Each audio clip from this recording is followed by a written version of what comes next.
So you mentioned that when Desi gets to Miami, they're living in that shitty apartment, rat infested. His dad is slinging tiles, and Desi gets the $5 guitar. How does he go from playing a cheap guitar to getting involved in the music scene in Miami?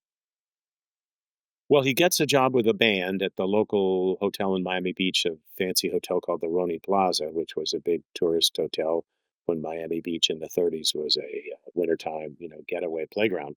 And he gets spotted by the Cuban band leader Xavier Cugat, who's known as the king of the rumba. And it would be like being spotted by, a big popular act today. I don't know who the equivalent would be, but it would be like being spotted by somebody very big and very popular. And Kugat took him on the road with him after high school to New York to the Waldorf Astoria, where suddenly he's in the big time. And Yeah. and then he ultimately breaks out on his own and gets a job at a nightclub in Miami, where he takes this motley group of musicians and introduces the conga dance, which he'd known from his days in Cuba at carnival time.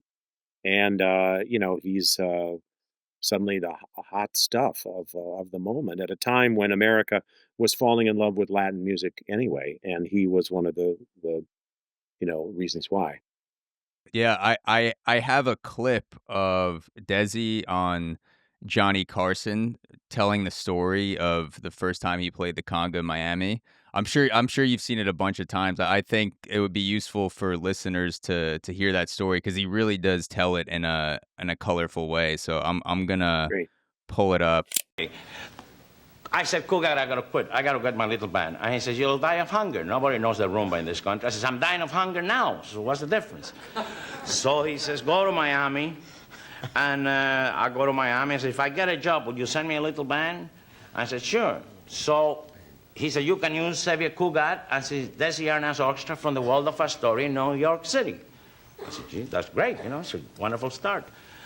So I got a little job on there. I says, I got the job, send me the band. And I said, I'll pay you for the use of the name. And he said, all right, how much? I said, same you pay me at first, $25 a week. He took it. That's the payoff. Anyway, every week he said, where's my money? This is long before Lockheed. Oh, yeah. So he sends me this group. It's a Jewish piano player. I says, well, you play anything? He says, Ve, Mama Inez, the Peanut Wander, things. Now, today, Jewish boys play as good or better Latin music than the Cubans do. But in those days, I'm talking about 1938. Didn't know from nothing. Nothing. Now, the drummer was a Spaniard. Now, you know the Spaniards, they all paso doble. No matter what they play, it sounds like they're playing something for the bull come out into the arena, Bum, bum, bum, bum, bum, bum, bum, bum, bum, bum. And a violin player, a saxophone player, and a bass player. There's the two Italians and another Jewish fellow.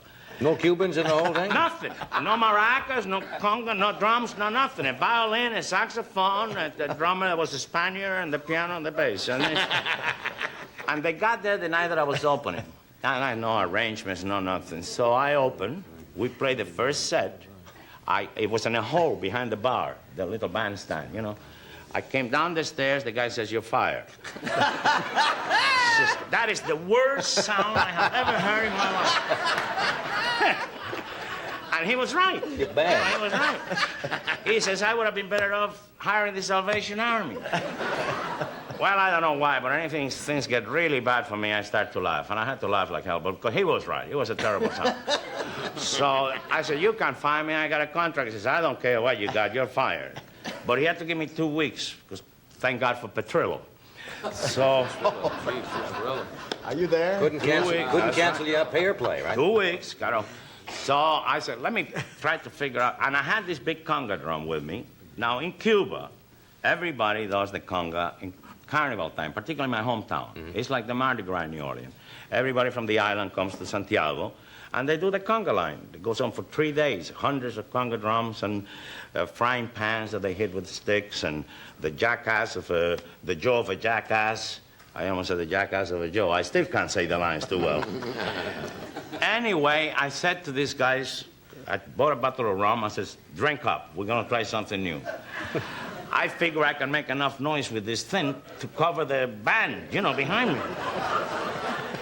And also, who can go boom, boom, boom, boom, boom, boom, boom, boom? I said, to the drummer, I says, you can go boom, boom, boom, boom, can you? You don't have to make that sound like a paso doble. He said, no, boom, boom, boom, boom, I can go. I says, all right.